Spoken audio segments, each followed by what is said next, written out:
유다 최후의 날 우리의 성전이 무너진 때라는 말씀의 제목으로 하나님 말씀 전하겠습니다. 유다 최후의 날 우리의 성전이 무너진 때. 성경 말씀을 들여다보면요, 창세기부터 요한계시록까지 있는 모든 하나님의 말씀은요, 바로 살아계신 하나님의 역사를 우리에게 보여주고 있습니다. 하나님의 말씀 그대로 움직이는 역사, 그리고 그 역사를 주관하시는 하나님, 이 세상에 나타나는 수많은 징조들, 그 모든 것들도 결국에 이 세상의 시간이 가르치는, 이 세상 속의 시계가 가르치는 그 시간은 결국 마지막 때라는 그 라스트 타임을 우리에게 보여주고 있죠. 여러분, 오늘 이 시대에 우리가 살아가는 이 때에 바로 마지막 때가 있음을 믿으십니까? 그 뭐 영화 속에서, 어려서 영화 속에서 본 것 같은 무슨 SF 영화 속에 나오는 뭐 우주의 행성이 지나가서 지구와 부딪혀서 종말을 맞이하는 그러한 마지막 때 말고요, 바로 우리가 믿는 예수 그리스도, 그분이 다시 우리에게 재림하셔서 우리가 만나게 되는 그 역사적인 순간을 말하는 것입니다. 하나님을 믿는 믿음의 백성들은요, 바로 다시 오실 예수 그리스도라는 그 마지막 때를 기다리며 살아가는 사람들입니다. 그리고 그때는요, 모든 인생의 그 마침표가 되는 그 종착지가 아니라 더 큰 하나님의 영광 가운데 주님과 함께 동행할 거룩한 믿음의 백성으로 인도되어질 아름답고 축복된 시간임을 저와 여러분들이 기억하셨으면 좋겠습니다. 저와 여러분들, 우리가 묵상한 예레미야 39장 1절에서 18절까지의 말씀은요, 드디어 마침내 함락하고 마는 예루살렘 성에 대해서 우리에게 말씀해 주고 있습니다. 그동안 앞선 말씀에서 예레미야를 통해서 계속해서 그 도성이 멸망할 것이고 너희들은 하나님의 심판을 밟게 될 것이다라는 그 하나님의 말씀이 성취되는 그러한 순간이죠. 그래서 저와 여러분들에게 오늘 들려주시는 이 말씀, 바로 남유다 최후의 날, 바로 그날에, 오늘 이 말씀 가운데서 저와 여러분, 우리들은 어떻게 이 말씀을 받아야 하는가라는 그러한 고민을 한 번쯤 해보셨으면 좋겠습니다.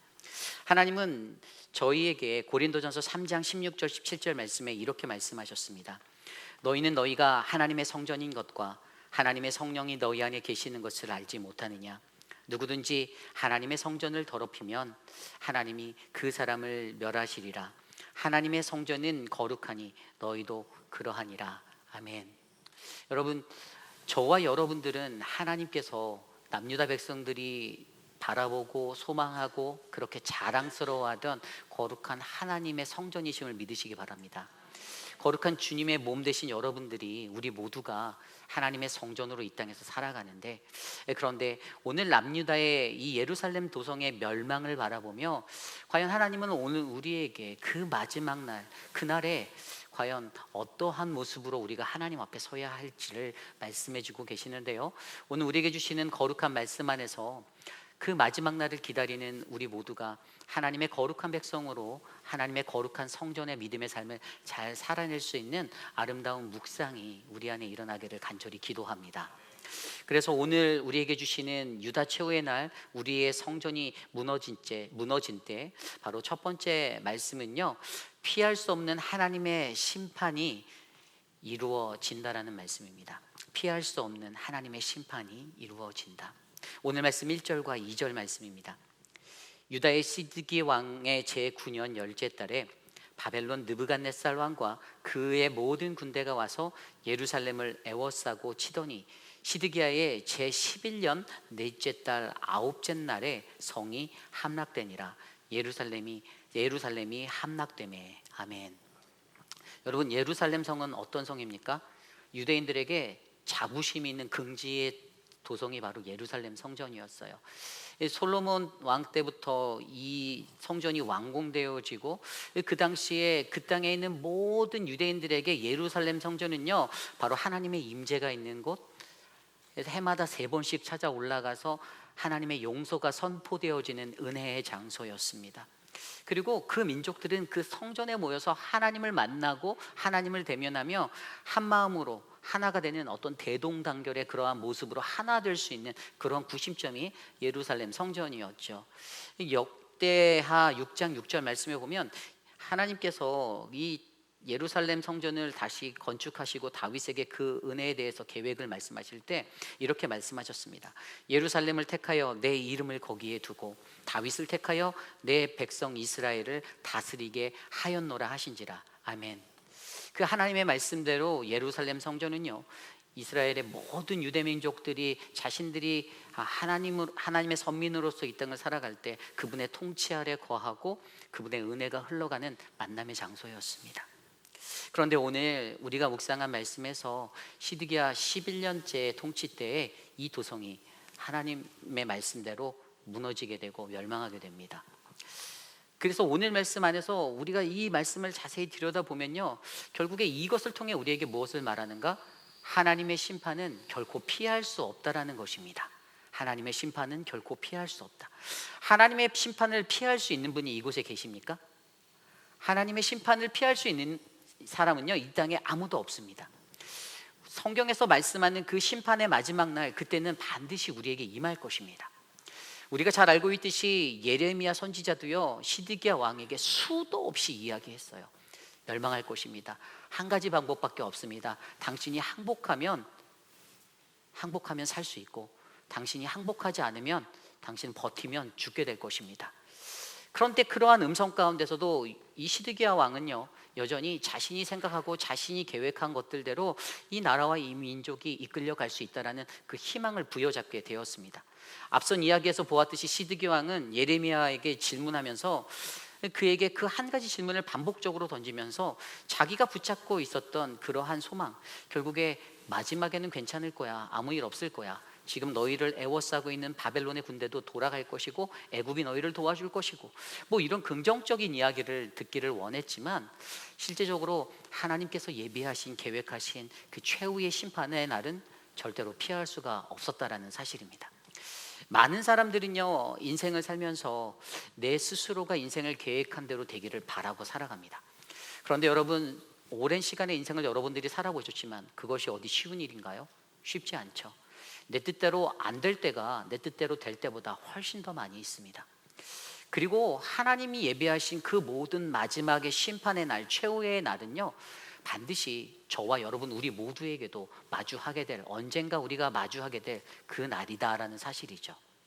그러므로 여러분, 우리가 여기서 지혜를 모아 반드시 기억해야 하는 것은요, 오늘 이 시대를 살아가는 저와 여러분들이 하나님의 피할 수 없는 그 심판을 인지하고 그날은 반드시 내게 찾아오는 것을 알고 여호와를 경외하고 두려운 마음으로 하나님 앞에 서야 한다는 것입니다. 그때 어떠한 일들이 이루어졌습니까? 예루살렘의 도성이 불탔습니다. 모든 사방의 사면의 벽들이 무너졌고요. 오늘 말씀 4절 이후부터 9절까지 보면 하나님의 심판이 이 시드기야 왕에게도 임하는데, 시드기야 왕이 도망하잖아요. 그가 도망가나 결국에 잡히게 되는 인생을 보여주면서 인간이 안간힘을 쓰며 절대로 피하려고 해도 하나님의 그 심판을 피할 수 없다는 것을 우리에게 보여주고 있습니다. 그리고 그가 붙잡히게 되었을 때, 이 리블라에서 붙잡혔을 때 시드기야의 눈앞에서 그의 아들들이 다 죽게 되는 고난을 마주하게 되었고요. 그 왕의 모든 귀족들이 다 죽게 되었으며 7절 말씀대로 시드기야의 두 눈이 뽑히게 되고 그를 바벨론으로 옮기려고 쇠사슬로 결박했다라고 오늘 말씀은 증거하고 있습니다. 또한 왕궁과 백성의 집에 8절 말씀대로 불사름이 일어났고요, 예루살렘 성벽이 헐게 되었고 9절 말씀대로 이 성에 남아있는 백성과 자기에게 항복한 자와 그 외에 남은 백성을 바벨론으로 포로로 끌려가는 이 아픔의 일들을 겪게 되었습니다. 여러분, 오늘 이 말씀을요, 우리가 오늘 이 시대를 살아가는 저와 여러분의 삶에 영적으로 적용해 보면 우리가 무엇을 알 수 있을까요? 저와 여러분 우리 모두 다 하나님의 심판을 피할 수 없습니다. 그런데 하나님의 심판에 임재하심을 알면서도 우리가 여전히 그 죄 가운데 거하고 죄 가운데 거해서 우리가 거기서 빠져나오지 못하고 헤어나오지 못한다라면 오늘 말씀에 시드기야에게 일어났던 그 모든 일들, 내가 가장 아끼고 내가 가장 소중한 것들이 나의 눈앞에 목전해서 하나님께서 그것들을 사라지게 만드는 그 아픔을 겪게 될 것이고요. 또한 바로 내 눈으로 내가 좋아하고 바라보고 즐거워하던 내 두 눈이 하나님 앞에 뽑히게 되고 결박이 묶여서 바로 지옥불로 끌려가는 그러한 위기를 맞게 될 것이다라는 사실들을 우리가 이해해야 한다라는 사실이죠. 여러분, 이 남유다에 있는 이 모든 백성들에게 이러한 처참한 일들이 일어난 거, 사실 이것이 한 번에 일어난 것이 아니었어요. 뭐든지 여러분 최후의 일이 있기 전에는 무엇이 있습니까? 징조가 있죠. 사인이 있습니다. 바벨론이 공격한 것도요, BC 605년도에 여호야김이라는 이 왕, 18번째 남유다 왕을 통해서 1차 공격을 받았어요.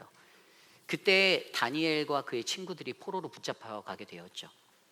그런데 그 일이 있고 나서 바로 BC 597년도에 여호야긴이라는 19번째 왕의 통치 때에 또 2차로 그들이 침공해서 그들에게 있었던 사람들, 특별히 기술을 가졌던 어떤 대장장이나 기술직의 사람들과 또 지식층에 있었던 좀 뭔가 할 수 있는 관료들과 귀족들을 다 잡아가서 이들이 바벨론이라는 나라에 대적할 수 없도록 그렇게 만들어 버리셨다라는 것입니다.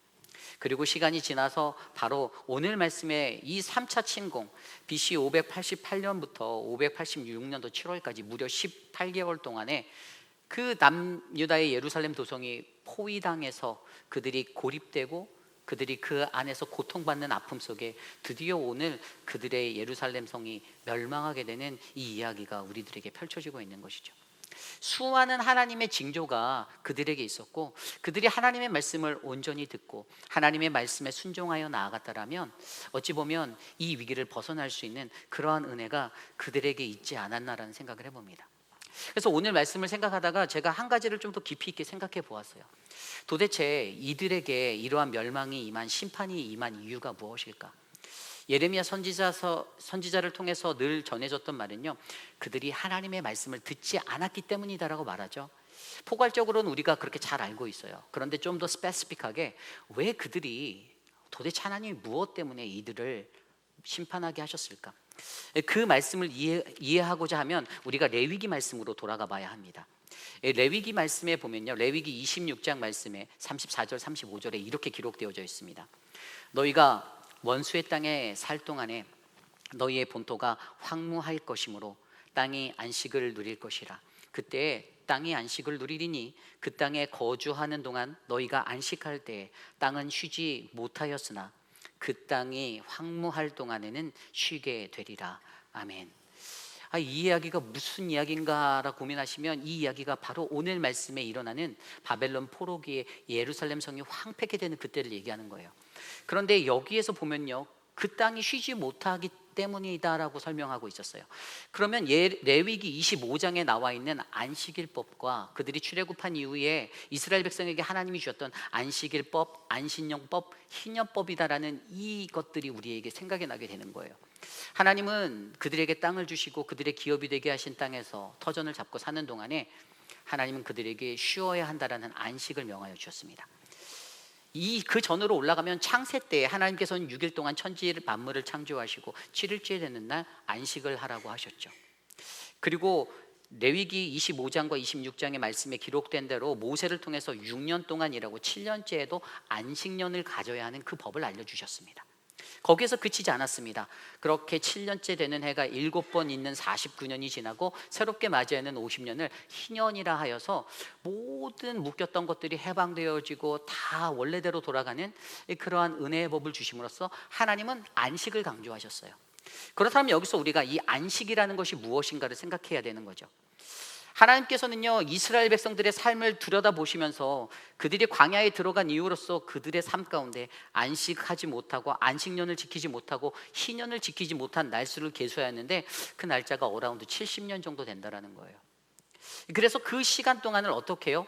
너희들이 포로로 끌려간 그 시간에 70년 동안 내가 강제로 너희에게 쉼을 주겠다. 여러분, 이 안식이라는 것은요, 하나님을 경배함입니다. 하나님을 경배함. 그냥 내 몸이 편해지고 내 육체적으로 편하게 아무것도 안 하고 살아가는 삶의 행동 태도가 아니라, 이 안식은요, 하나님과 깊이 있는 관계를 맺고 하나님의 말씀 언약 안에서 살아가는 백성들이 반드시 지켜야 하는, 우리가 그냥 일상적으로 주일 성수를 하는 것이 아니라 내가 하나님이 주신 이 안식의 명령을 따라 하나님 앞에 나아갑니다. 내가 주님과의 깊이 있는 관계로 나아갑니다. 내가 안식하겠습니다라고 주일 성수를 드리는 것, 그렇게 안식년을 갖는 것, 그렇게 희년을 지키는 것을 통해서 하나님은 그들에게 이 안식의 명령을 주셨는데 이스라엘 백성들이요, 지난 900여 년의 왕조의 시간 동안에 이것들을 지키지 않았던 거예요. 그 계수한 날이 70년이 되니까 결국에 하나님께서는 남유다를 강제적으로 멸망시켜서 바벨론을 통해서 멸망시키면서 내가 너희들을 강제적으로 쉬게 하겠다라고 말씀해 주셨던 거죠. 오늘 그들이 이 심판을 받는 이유가 바로 하나님의 안식을 놓쳤기 때문임을 기억하시길 바랍니다. 근데 여러분, 여기에서 우리가 한 가지 더 깊이 있게 생각해 보아야 할 것이 있어요. 하나님께서 이렇게 안식함을 주셨는데 오늘 이 시대를 살아가는 저와 여러분, 우리들의 삶은 어땠냐라는 거죠. 여러분, 남유다라는 백성들은요, 하나님이요 계속해서 징조를 주셨다고 했잖아요. 제가 아까 말씀드린 그 수많았던 징조들, 네덜란드 그 미국에서 우리가 잘 알고 있는 사람 중에 1931년도에 하인리히라는 사람이 있어요. 누군지 아십니까? 이 하인리히의 법칙이라고 여러분들 들어보셨을 텐데, 이 사람은요 이 산업재해를 그거 관리했던 그러한 어떤 연구가였어요. 근데 이 사람이 뭐 도미노 이론, 되게 많은 이론들을 이렇게 주장했는데, 이 사람이 주장했던 이론 중에 하나가 1대 29대 300의 이론이 있습니다. 혹시 한 번쯤은 들어보셨을 것 같은데요. 이게 산업재해에 관련된 것들로 이용된 이론이에요. 근데 1대 29대 300이 뭐냐면, 1이라는 것은 한 가지 메이저 인저리예요. 그러니까 메이저예요. 굉장히 큰 산업재해가 일어나는 메이저 인저리가 있다라는 거예요. 그런데 그것이 있기 전에 29번의 마이너 인저리스가 있다는 거예요. 아주 사소한 경미한 사고들이 일어난다는 거죠. 그런데 그때 예방을 하면 좋은데 그게 안 되는 거예요. 근데 가장 먼저는 300이 먼저죠. 300번의 너무나도 사소한 일들, 그런 예후가 있었다라는 거예요. 이것은 그냥 non-injury accident 같은 거거든요. 사고가 일어나지 않는 아주 300번의 그러한 경미한 것들이 있었는데도 알아채지 못하고 고치지 않고 수정하지 않는 거예요. 그러다가 29번의 마이너 사고들이 막 터져 나오는 거예요. 그러다가 그것까지 예방이 안 되면 결국에 가장 큰 한 가지 메이저가 가장 큰 인저리로, 산업재해로 다가온다라는 거예요. 이 이론을 이 사람이 이야기했는데, 오늘 말씀을 묵상하면서 이 세상을 살아가는 저와 여러분, 우리 인간들이 가지고 있는 우리의 죄의 모습들을 보면 저는 우리 인간들도 이러한 것들이 아닌가라는 생각을 들어요. 이 하인리가 말한 이 산업재해에 관한 이러한 이론들이 사실은 오늘 이 시대에서 죄 가운데 거하고 있는 우리들이 그 죄를 예방하지 못하고 살아갈 때 하나님이 여러 가지 모습으로 우리에게 경고하시고 말씀하시고 사인을 주시는데도 우리가 그것들을 고치지 않고 우리가 그냥 살아갈 때에는 결국에 하나님의 최후의 마지막 심판 앞에서 우리는 하나님 앞에 크게 혼나게 되는 일들이 벌어나게 될 수 있다는 사실들을 우리가 자각해야 한다는 것이죠. 여러분, 그렇습니다. 저와 여러분, 우리 모두가 하나님의 거룩한 성전으로 지음받았습니다. 그런데 하나님이 우리에게 거룩하라 거룩하라, 나도 거룩하니 내가 거룩하니 너희도 거룩하라 말씀하신 하나님의 그 거룩함을 놓친 채 여전히 오늘도 내 속에서 내가 원하는 나의 삶, 나의 인생을 그렇게 살아가다가 하나님이 주시는 하나님의 말씀의 언약의 안식과 깊이 있는 관계의 은혜를 놓쳐버리고 살아간다면 결국에 우리는 가장 큰 메이저 인저리를 받게 된 하나님의 심판, 바로 우리가 지옥불에 던져지는 그 아픔을 겪게 될 것이다 라는 사실을 기억하시길 바랍니다. 여러분, 하나님의 심판을 두려워하시길 바랍니다. 아니야, 괜찮을 거야. 아니, 내가 이 정도 살았으면 되지. 내가 이 정도면 괜찮은데. 여러분, 하나님의 심판은요, 우리가 가지고 있는 나의 연륜에 비례하지 않습니다. 내가 가지고 있는 신앙생활의 그 시간들에 비례하지 않습니다. 내가 가지고 있는 지위와 직책, 내가 교회에서 어떤 일을 하고 이런 것에 비례하지 않습니다.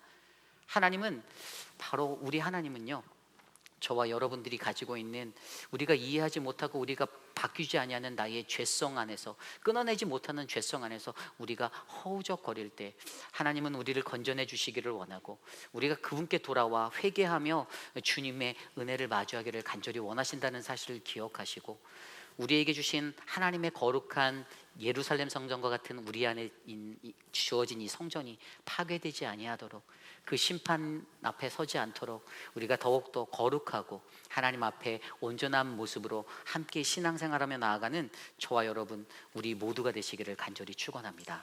이것이 바로 오늘 말씀의 첫 번째, 유다 최후의 날 우리의 성전이 무너질 때 피할 수 없는 하나님의 심판이 이루어진다입니다. 오늘 마지막으로 두 번째, 유다 최후의 날 우리의 성전이 무너진 때 두 번째 말씀은요, 바로 하나님을 신뢰하는 이는 반드시 구원을 얻는다입니다. 하나님을 신뢰하는 일을 반드시 구원하실 것이다. 여러분, 오늘 말씀 15절과 18절 그리고 10절 이후의 말씀에 나오는 이야기들, 10절에 한 이야기가 나오고 11절부터 14절까지가 또 한 이야기가 나오는데요, 그 이야기들을 보면요, 하나님께서 바로 이 마지막 날, 이 심판의 때에 하나님의 정의가 실현되고 하나님의 구원의 역사를 행동하시는 것들을 우리에게 보여주고 있습니다. 첫 번째가 10절 말씀인데요, 10절은 이렇게 나와 있습니다. 사령관 느부사라단이 아무 소유가 없는 빈민을 유다 땅에 남겨두고 그날의 포도원과 밭을 그들에게 주었더라. 아멘. 여러분, 이 구절을 읽으면 무슨 생각이 나십니까? 저는 레위기법에서 하나님이 알려주셨던 과부와 고아들, 약자들을 향해서 하나님이 은혜를 베푸셔서 남겨야 하는 그러한 우리들의 사명이 생각납니다. 그런데 오늘 이것이요, 당연히 지켜져야 할 이 일들이 이스라엘이라는 나라가 건재했을 때 온전히 시행되지 않다가 이스라엘 백성들이 멸망하고 나라가 멸망하니, 이스라엘이 실패하니 다른 이방 나라를 통해서 하나님의 정의로서 구현되어지는 것들을 우리에게 목격하게 하고 계시는 거죠. 여러분, 느부갓네살 왕이, 이 바벨론의 왕이 이것들을 일부러 의도적으로 계획하진 않았을 거예요. 그는 그냥 어차피 처참하게 남겨진 땅, 아무 힘도 없고 전혀 쓸모도 없는 그러한 자들만 남겨놓고 이 땅을 황폐하게 하고 딴 사람들은 다 잡아가겠다라는 마음으로 잡아갔는데, 그렇게 했던 그들의 모습이 하나님의 정의가 실현되어지는 은혜의 자리가 되었다라는 것입니다. 이것이 바로 하나님의 구원사예요. 하나님의 구원사는요, 누군가가 계획하지 않아도, 우리가 의도하지 않아도 하나님의 뜻 안에서 하나님이 이루어 주시는 은혜입니다. 그래서 이스라엘 백성들이 그들의 삶의 시간 동안에 지켜 행하지 못하였던 이러한 살아있는 정의를 바로 그들이 실패함을 통해서 하나님이 만방 가운데 드러내시는 그러한 하나님의 은혜로 우리가 마주하게 된 것이죠. 그리고 두 번째 구원의 모습은 무엇입니까? 15절과 18절에 나오는 바로 에벤멜렉을 구원하는 그러한 장면입니다. 우리가 에벤멜렉은 어떻게 알고 있습니까? 앞선 이야기 38장의 이야기에서 에벤멜렉은요, 예레미야가 위기에 처하였을 때 많은 고관들이 그를 나쁘게 왕에게 이야기해서 그 구덩이에 넣자라고 건의하고 그를 밀어 넣었을 때, 왕에게 찾아가서 자신의 신분이 내시임에도 불구하고 비천한 이방인의 존재임에도 불구하고 왕 앞에서 담대하게, 저 고관들이 말하는 것은 다 거짓말입니다, 악한 말이에요, 예레미야를 건져주세요라고 이야기했던 하나님의 사람입니다. 이방인으로 살았지만 그의 마음 가운데는 무엇이 선이고 무엇이 악인지를 구별할 수 있는 이 분별력이 그에게 들어가 있었던 것이죠. 그래서 하나님께서는요, 예레미야가 감옥들에 갇혀 있을 때, 아직 남유다의 예루살렘 성이 멸망하기 이전에 하나님께서는 바로 그에게, 예레미야에게 나타나셔서 너는 가서 구스인 에베멜렉에게 말하여 바로 내가 그날에 너를 구원하리라라는 이 약속을 전달하라라고 말씀하셨던 것입니다. 그래서 그 마지막 날에 바로 이 구스 사람인 이 에비멜렉, 에티오피아 사람인 이 에베멜렉이 하나님의 구원의 은혜를 경험하는 그 은혜를 얻게 되었죠. 그리고 마지막으로 나오는 이야기가 바로 이전에 있는 11절에서 14절에 예레미야가 석방되어지는 장면입니다. 그날의 예레미야를 하나님께서 석방해 주셨어요. 옥에 갇혀 있었던 그를 하나님이 풀어주시는데, 이 바벨론의 느부갓네살 왕의 명령을 통하여서 사령관 느부사라단이 그를 선대하고 그를 해하지 말고 그 일을 관대히 대하라는 아주 너그러운 것으로 그의 삶을 위로해주고 그를 석방하여 줍니다. 여러분, 이 모든 것들이 바로 하나님의 은혜입니다. 그런데 이것들이 어떻게 이루어졌나를 봤더니 오늘 말씀 18절에 오늘 에베멜렉이라는 한 사람을 구원하실 때 하나님이 그 이유를 말씀하는데, 그것이 바로 18절 후반부에 이는 내가 나를 믿었음이라 라고 말씀하고 계십니다. 이는 내가 나를 믿었음이라. 아멘. 여러분, 여기서 믿었다라는 것, 이것이 무엇일까요? 히브리어로 바타흐라는 단어예요. 신뢰하다, 확신하다, 믿다, 의지하다. 결국에 이방인으로서도 살아가면서도 여호와 하나님을 두려워하고 그를 믿는 그 믿음의 사람은요, 언제나 하나님만을 의지하며 살아가기에, 그의 믿음으로 살기에 어떻게 행하든지 하나님이 그의 삶을 지켜주시고 보호하시고 판단하여 주신다라는 사실을 우리에게 알려주고 있습니다. 시편 26편 1절 저자가 내가 나의 완전함에 행하였사오며 흔들리지 아니하고 여호와를 의지하였사오니 여호와여 나를 판단하소서. 아멘. 하나님을 의지하고 신뢰하는 자의 모든 것에 관한 판단은 오직 우리 주 하나님 한 분만이 하신다라는 사실입니다. 더 중요한 것은 내가 그 하나님을 믿는가, 내가 그 하나님을 신뢰하는가, 그 선택이 바로 저와 여러분들에게 달려있다는 사실이죠. 그런데 이러한 하나님을 전적으로 믿고 신뢰하는 삶, 그 삶 속에서 하나님이 계속해서 이러한 구원의 일들을 행하고 계신데, 그렇다면 오늘 이 시대를 살아가는 이러한 믿음의 사람들은 과연 인류의 마지막 날에, 그 마지막 날, 그날에 과연 우리는 어떻게 살아가야 할까, 어떤 모습으로 서야 할까를 한 번쯤은 고민해 보게 되는 것이죠. 여러분, 이러한 말을 들어보셨습니까? 내일 지구의 종말이 온다 할지라도 나는 오늘 한 그루의 사과나무를 심겠노라. 누가 말했죠? 맞아요. 많은 사람들이 스피노자라고 말씀하세요. 근데 정확히 말하면 스피노자인지 확인은 안 됐어요. 아니에요. 스피노자는 아닌 것 같아요. 이거를 가지고 많은 사람들이 우리가 15세기의 그 종교개혁가였던 마르틴 루터가 했다라고 말을 하는 사람들도 있습니다. 물론 이것도 100% 확인된 건 아니지만 그 이유가 이 마르틴 루터가 그 청소년기에 유학 시간을 보낼 때 독일에 있는 아이제나흐라는 그런 동네에서 학교를 다녔는데, 그때 그가 기록했던 일기장 속에 바로 이 글귀가 새겨져 있어서요, 많은 독일 사람들이 이것들을 보고 그가 살았던 이 아이제나흐 그 동네 집 앞에 사과나무를 심고 이렇게 비석 기념비를 하며 이 문구를 적어놨어요. 그래서 많은 사람들이 이게 루터의 말이다라고 이야기하는 사람들도 있어요.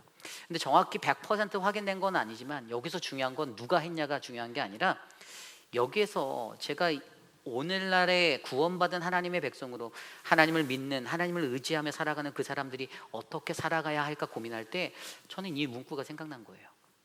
우리 각 사람에게 주어지신 하나님의 소명과 하나님의 사명이 있습니다. 그것은 나의 계획이 아니라 하나님의 계획이에요. 어떠한 상황이 오더라도 하나님의 계획은요 절대로 변하지 않습니다. 하나님은 우리를 구원하겠다고 마음먹은 이상 모든 민족을 구원할 때까지 열일하시는 하나님이세요. 오늘 저와 여러분들, 우리 각 사람이 하나님의 거룩한 성전으로 부름받고 우리 안에 그 하나님이, 그 주 예수 그리스도의 은혜가 내주하고 우리가 그분의 성전이 되어 살아간다면 우리는 어떤 상황 속에서도 이 희망을 포기하지 않고 우리에게 맡겨진, 믿고 사명을 감당하는 그 사명의 인생이 되셔야 한다는 것입니다. 내일 지구가 멸망한다 하더라도 사과나무 하나를 심겠다. 여러분, 사과나무가요 오늘 심었다고 해서 내일 사과 열린 나무가 아니잖아요. 이 나무는 기다려야 돼요. 뭐 10년 정도 기다려야 될 거예요, 열매를 보기 위해서는. 그런데 그 말을 했던 그 사람에게는 그 사명이 있다는, 나는 내게 주어진 사명대로 내가 오늘 살겠다라는 거예요. 모든 그리스도인들에게, 사랑하는 우리 모든 성도님들에게 하나님이 내일 지구가 멸망한다 할지라도, 내일 마지막 날이 된다 하고 우리에게 말씀하신다 할지라도 우리는 오늘 이곳에서 우리가 받은 사명대로 주의 복음을 전하고 주의 사랑을 나누며 살아가야 한다는 사실을 기억하시길 바랍니다. 그것이 바로 하나님의 사명, 그 구원 얻는 자들이 감당해야 되는 인생이라는 것이죠. 그렇습니다. 저와 여러분들, 우리의 인생에 그러한 은혜가 넘쳐나기를 간구합니다. 그런데 여기서 마지막으로 한 가지 더 중요한 거를 나눠보려고 해요. 여러분, 하나님의 구원을 우리가 받아서 우리는 언젠가 하나님을 신뢰할 때 구원 얻는다라는 이 믿음을 갖는다라면 우리가 그 사명대로 계속 살아가면 되는데, 한 가지 더 중요한 게 있어요. 그것이 무엇일까요? 저는 그것이 깨달음이다라고 생각합니다. 깨달음. 여러분, 깨달음이 얼마나 중요한지 아시죠? 오늘 남유다의 멸망 앞에서 이 남유다의 멸망을 일어나기 직전에 깨달은 사람이 몇 명이나 될까요? 물론 예레미야 선지자를 통해서 남유다 땅에 목소리 높여 외쳤지만 그 말을 많은 사람들이 귀 기울여 듣지 않았어요. 그러나 소수의 몇몇 사람들은 귀 기울여 들었을 거예요. 그리고 우리가 성경에서 잘 아는 다니엘서를 보면 다니엘이요, 이 멸망이 일어나기 직전에 그것을 깨달았어요. 그건 직전에 깨달았어요. 처음에 포로로 끌려가는 초창기에 깨달은 게 아니에요. 1차 포로기로 자기가 끌려가 놓고서도 그가 언제 깨달았냐면 거의 막바지에 다다라서 깨달았어요. 어떻게 아냐고요? 다니엘서 9장에 이 말씀이 나와 있어요. 다니엘서 9장 1절 2절입니다. 메대 족속 아하수에르의 아들 다리오가 갈대오 나라의 왕으로 세움을 받은 첫 해에 곧 그의 통치 원년에 나 다니엘이 책을 통하여 여호와께서 말씀으로 선지자 예레미야에게 알려주신 그 연수를 깨달았나니 곧 예루살렘의 황폐함이 70년 안에 그치리라 하신 것이니라. 아멘. 여러분, 이 말씀이 뭐죠? 다니엘이 예레미야서 보다가 70년이면 이 포로가 끝나겠구나, 지금 포로로 생활하다 깨달은 거예요. 근데 그게 언제라고요? 메대의 왕 아하술의 아들 다리오가 왕이 될 때, 다리오가 있고 나서 이제 완전히 모든 점령이 끝났을 때 나중에 고레스가 이제 고레스 칙령을 발표하잖아요. 이제 얼마 남지 않은 상태에서 발견했다라는 거예요. 그리고 그가 읽었던 서신이 바로 예레미야의 말씀, 예레미야서였겠죠. 예레미야의 서신을 읽었던 거예요. 예레미야의 책을 읽었던 거예요. 예레미야 29장 10절에서 11절에 나와 있었던 말씀이었겠죠. 여호와께서 이와 같이 말씀하시니라. 바벨론에서 70년이 차면 내가 너희를 돌보고 나의 선한 말을 너희에게 성취하여 너희를 이곳으로 돌아오게 하리라. 여호와의 말씀이니라. 아멘. 이 다니엘이요 9장, 이게 다니엘 9장에 나오는데 다니엘이 이걸 발견하고 나서요, 우와, 내가 깨달았다라고 막 느낀 거예요. 하나님, 내가 깨달았어요. 이렇구나, 하나님의 말씀대로 되지. 70년 깨달았다. 엄청 기뻤을 거예요. 다른 사람이 눈치채지도 못하고 이거 언제 끝나나, 이 포로 생활 언제 끝나나 이러고 있는데 다니엘은 그걸 발견했다고 막 좋아하는 거예요. 그런데 여러분, 이게 다가 아니에요. 다니엘이 이걸 발견하고 나서 다니엘은 기도했어요. 다니엘이 자신들의 죄악, 이스라엘의 죄악, 하나님 우리에게 선대해 주세요. 주의 은혜를 베풀어 주세요. 우리가 다시 돌아갈 수 있는 그 은혜로 인도해 주세요라고 그가 기도하는데, 근데 여기서 끝나면 다니엘이 정말 용하구나, 멋있구나, 그의 깨달음이 최고구나라고 말할 수 있는데, 여기서 하나님은 한 단계 더 높은 영권의 영역을 그에게 말씀하시면서 그에게 꿈으로 나타내셔서 말씀하시는데, 그 이야기가 다니엘서 9장 24절에서 27절 말씀입니다. 다니엘서 9장 24절 27절 말씀. 내 백성과 내 거룩한 성을 위하여 이른 이래를 기한으로 정하였나니 허물이 그치며 죄가 끝나며 죄악이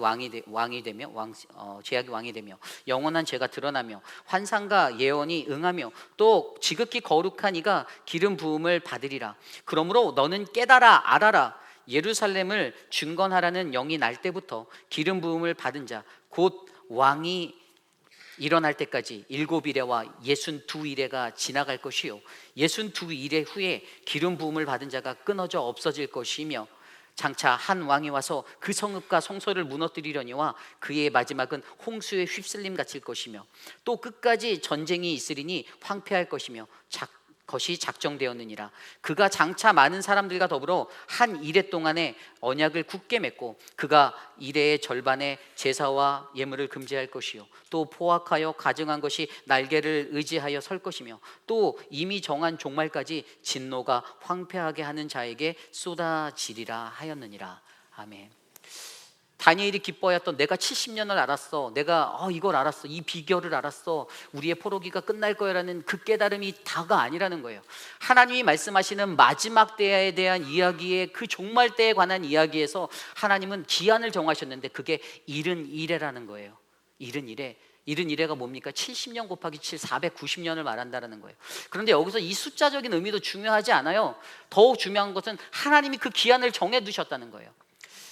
이들이 포로에서 돌아오는 시간은 70년이지만 다니엘서 9장 24절과 27절에 나온 대로 그들의 허물이 그치고 죄가 끝나게 되는 그 시점, 그리고 영원한 죄가 드러나고 그 시점이 언제라고요? 이른 이래, 바로 이른 이래로 그 기한을 정해 놓으셨다라는 거예요. 그때가 지나야, 지금 490년의 그 이상의 시간이 지나야만, 그때가 언제부터라고요? 그 말씀에 보면요, 예루살렘 도성을 진건하라는 명령, 스룹바벨을 통해서 돌아온 에스라와 그 사람들을 통해서 예루살렘의 성벽이 다시 재건되어지고 회복되어지는 그 건축이 일어났던 그 시간부터 기름 부음 받은 자가 왕이 될 때까지, 그 시간까지 490년의 시간을 너희가 보내야지 너희의 나라가 온전히 회복되어지는 거야. 다니엘이 생각했던 70년만 지나면 모든 게 끝일까? 끝일 거야, 이때가 되면 우리가 회복될 거야가 아니라, 하나님이 작정하신 시간은 너희들의 영적인 것들이 회복되어지고 너희들의 영이 살아나기 위해서는 모든 죄악이 끊어지는 그 시간에 더 넓은 이른 이래라는 그 기간이 필요하다라는 그 은혜를 말씀해 주시고 계신다라는 사실을 기억하셔야 하는 거죠.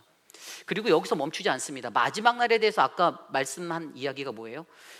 예수 십자가의 사건, 62일의 후에 기름 부음 받은 자가 끊어진다. 예수님의 십자가 사건이에요. 그리고 그 다음에 장차 한 왕이 온다. 이것은 AD 70년에 로마의 그 예루살렘 성벽을 다 무너뜨렸던 디도 장군, 그가 나중에 왕이 되거든요. 그래서 그 이야기를 하면서 뭐라고 말합니까? 한일회를 마지막으로 말하잖아요. 한일회를 얘기하는데 그 7년 대환란, 요한계시록에 나오는 7년의 시간 동안에 3년 반 동안에는 그들이 신앙의 자유를 주는 것처럼 유혹하고 언약을 맺고 지내다가 나머지 3년 반 동안 엄청난 핍박으로 그들을 궁지에 몰아넣고 고통스럽게 하는 그 대환란이 온다. 그리고 그 다음에 예수 그리스도가 재림하여서 바로 마지막 때가 임할 것이다라는 이 말씀 속에서 오늘 우리에게 말씀하시는 영적 의미는요, 우리가 하나님의 구원받은 백성으로 살아가는 인생을 사지만 그 살아가는 시간 속에서 마지막 때라는 그 시간이 반드시 우리에게 올 것이고, 그때가 뭐 490년 정확히 컬큘레이트 할 수 있는 그러한 날짜적인 것은 아니지만 예수님 이후의 시간 동안에 모든 세상 가운데 질병이, 전쟁이, 그리고 자연재해가 넘치는 그 모든 환란 가운데서 하나님은 마지막에 믿는 믿음의 사람들을 무너뜨리는 적그리스도인들의 활동으로 말미암아 사람들이 신앙을 버리게 되고 신앙을 포기하게 되는 7년 대환란을 줄 것이고, 그 다음에 하나님 예수 그리스도가 다시 재림하셔서 우리를 바로 심판과 구원의 그 자리로 놓게 하신다라는 이 사실을 우리가 기억해야 한다는 것이죠. 오늘 말씀은 바로 이러한 의미가 있는 겁니다. 아무리 그들이 다니엘이 가졌던 어떤 깨달음이 완벽한 것 같아도 하나님이 그에게 환상을 보여주셔서 말씀하시고자 했던 건 그것이 인간의 판단에 그것이 아니라 더 깊이 있는 하나님의 그 지혜, 그 깨달음이 너희에게 필요하다라는 거예요. 그래서 오늘 내가 어떠한 모습으로 살아가는가, 마지막 때에 내가 단순히 환란을 마주하며 이 환란에 빠지는 삶을 살 것인가, 아니면 나의 진실한 마음을 두고 하나님의 말씀을 듣고 내가 구원에 이르기 위하여서 하나님께 회개하며 몸부림치며 살아가는가, 어떠한 인생을 살아가는가, 깊이 있게 하나님의 말씀을 묵상하며 진심으로 회개하고 주님께 돌아가는 것, 바로 그것이 오늘 이 마지막 때를 살아가는 모든 구원받을 백성들에게 요구되어지는 하나님의 말씀이라는 사실입니다. 여러분, 저는 저와 여러분들의 삶 가운데 하나님의 말씀의 역사를 경험할 수 있는 이 은혜의 영권들이 넘쳐나시기를 기도합니다. 한정되어 있는 시간이 아니에요. 하나님께서 정하신 시간 안에 이루어질 모든 일들입니다. 하지만 그때는 우리가 알 수 없으나 오늘 이 시대 코로나 바이러스가 여전히 기승을 벌이고 있고 팬데믹이 끝나지 않은 것 같은 상황이 일어나고 자연재해가 계속해서 전 세계 곳곳에서 터져나오고 전쟁이 끊이지 아니하는 이 시점에서 오늘 마지막 때를 살아가는 저와 여러분들이 이날을 하나님이 주시는 마지막 때로 정해두고 살아가는 그 믿음의 삶, 그래서 최선을 다하는 믿음의 삶이 이루어지기를 간절히 소망합니다. 이것이 바로 오늘 말씀의 마지막 유다 최후의 날, 우리의 성전이 무너진 때 바로 하나님을 신뢰하는 일을 반드시 구원하신다입니다. 저와 여러분 우리 모두가 그 마지막 날에 온전히 구원받고 주님께 돌아가는 믿음의 한 사람 한 사람 되시기를 간절히 축원합니다.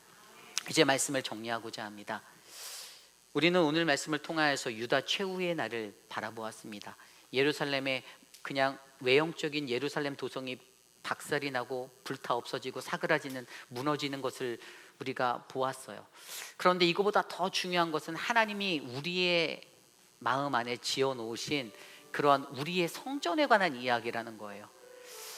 남유다의 도성이, 그들이 그렇게 애지중지하고 아끼고 자긍심을 갖고 자부심을 갖고 끌어안았던 도성이 무너지는 것들을 바라보며 그들은 너무나도 가슴 아파하지만 오늘 하나님의 구원받은 백성으로 부르신 우리들 안에 주님이 지어주신 그 믿음의 성전이 나의 죄성, 내가 끊어내지 못하는 나의 연약함 때문에, 그것 때문에 무너지게 된다라면 하나님이 얼마나 가슴 아파하실지를 기억해 보시기를 부탁드립니다. 인간은 연약합니다. 이곳에 사는 저와 여러분 우리 모두가 우리가 갖고 있는 직책에 상관없이 다 연약한 존재예요. 오늘 길을 걷다가도 그 죄에 걸려서 넘어질 수 있는 사람들이 이곳에 서다하게 많이 있습니다. 그런데 중요한 것은 그러한 우리들을 하나님은 지켜주고 계신다라는 사실입니다. 우리에게 말씀하시고 계신다라는 겁니다. 거룩하여라, 거룩하여라. 너희의 삶을 지켜라. 거짓말과 술수와 계략으로 너의 인생을 포장하지 말고, 외적으로 다른 사람들에게 보이기 위해서 너를 꾸미지 말고, 날마다 정직하게 하나님의 말씀 안에서 이 길을 걸어가라. 주님이 오늘도 우리에게 그렇게 말씀하고 계신다는 사실들을 저와 여러분들이 기억하셨으면 좋겠습니다. 여러분, 우리들의 인생을요, 마지막 시간으로 하나님이 정해두셨습니다. 우리는 그 마지막 때를 향하여서 우리는 다름질하는 믿음의 백성입니다. 과연 오늘을 살아갈 때 내가 어떠한 인생이 되어 하나님 앞에 설 것인가? 그 결정은 바로 저와 여러분의 몫입니다. 그때 우리의 삶을 되돌아보며 하나님께서 심판자는 심판자로, 구원자는 구원자로 하나님이 구별하실 거예요. 그때 저는 이곳에 계신 모든 성도님들이 한 사람도 빠짐없이 하나님의 구원을 받는 그 은혜의 자리에 함께 서 있기를 간구합니다. 그러한 마음으로 오늘 이 시간 함께 우리가 찬양하기 원하는데요, 오늘 이 말씀을 준비하며 이 찬양이 생각났습니다. 모든 민족에게, 모든 우리의 영혼들이 일어나 깨어나 하나님 앞에, 하나님 주의 영이 내게 임하여서 그날의 큰 부흥을 마주하는 우리가 되게 하옵소서. 함께 찬양하기 원합니다. 함께 찬양합시다.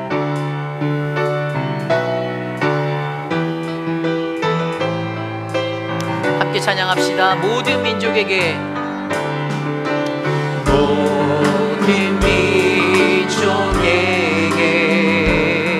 주 성령 부어주소서. 하나님의 백성 주의 말씀 주시고, 꿈과 환상 주사, 꿈과 환상 주사, 주의 힘이라 위소서. 우리 믿사오니 하늘이 주의 낙선 복게 하소서. 그날에 주의 영이 임하여 큰 땅 위에, 큰 땅 위에 일어나리라. 모든 영혼 깨어 일어나되 주 예수를 부르는 자는 구원되리. 모든 열방에게, 모든 열방에게 주 성령 부어주소서. 영광 중에 오시는 하나님, 영광 중에 오사 주 경외하게 하시고, 크신 능력으로, 크신 능력으로 땅과 하늘을 드소서. 주님을 기다립니다. 주를 기다리 만물이 주님의 날을 보게 하소서. 만물이 주의 날을 보게 하소서. 그날의 주의 영이, 그날의 주의 영이 임하여 그 땅 위에 일어나리라. 모든 영혼 깨어 일어나되 주 예수를 부르는 자는 구원되리. 그날의 주의 영이 임하여, 그날의 주의 영이 임하여 그 땅 위에 일어나리라. 아멘. 모든 영혼 깨어 일어나되 주 예수를 부르는 자는 우리 마지막으로 한 번 더 고백할까요? 그날의 주의 영이 임하여, 그날의 주의 영이 임하여 그 땅 위에 일어나리라. 아멘. 모든 영혼 깨어 일어나되 주 예수를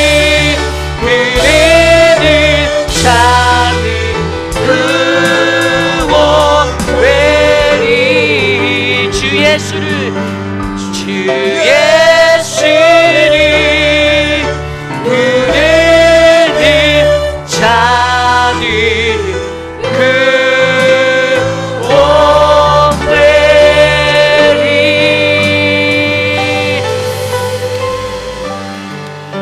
참으로 존귀하신 하나님 감사합니다. 오늘 이 마지막 때를 살아가는 우리 모두가 하나님의 거룩한 말씀을 듣고 순종하며 주님의 안식을, 주님과 깊이 있는 경외함의 그 은혜의 삶이 펼쳐지기를 간구합니다.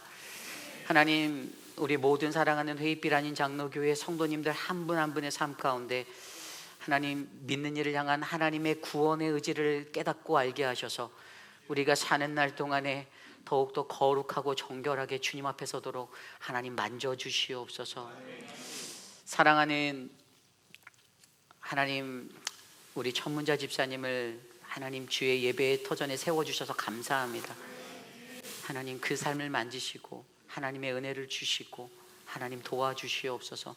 사랑하는 우리 지연초 권사님, 하나님 수술이 얼마 남지 않았는데 그 모든 일정과 하나님 그 모든 것들을 계획하시는 하나님을 믿사오니 여호와 라파의 하나님, 치료의 하나님을 만나게 역사하옵소서. 우리 소영 집사님의 삶 속에서도 예비되어져 있는 수술이 잘 진행될 수 있도록 도와주시고 하나님의 은혜를 베풀어 주셔서 하나님 더 큰 은혜로 서게 하여 주시옵소서. 사랑하는 김민준 장로님, 하나님 눈이 연약합니다. 그 눈을 만져주시고 내일 병원에 가서 계획되어질 모든 것들이 주님의 은혜 가운데 인도되어지도록 역사하여 주시옵소서. 하나님, 새로운 터전에 이사와서 정착하고자 하는 우리 김옥경 성도님의 가정, 남편 하나님 제라드와 또 사랑하는 딸 한나가 주님의 은혜로 이 땅에서 살 수 있도록 복을 베풀어 주시옵소서. 지금은 우리 구주 예수 그리스도의 무한하신 은혜와 그 크신 하나님의 사랑하심과 성령 하나님의 감화감동 교통하심의 역사가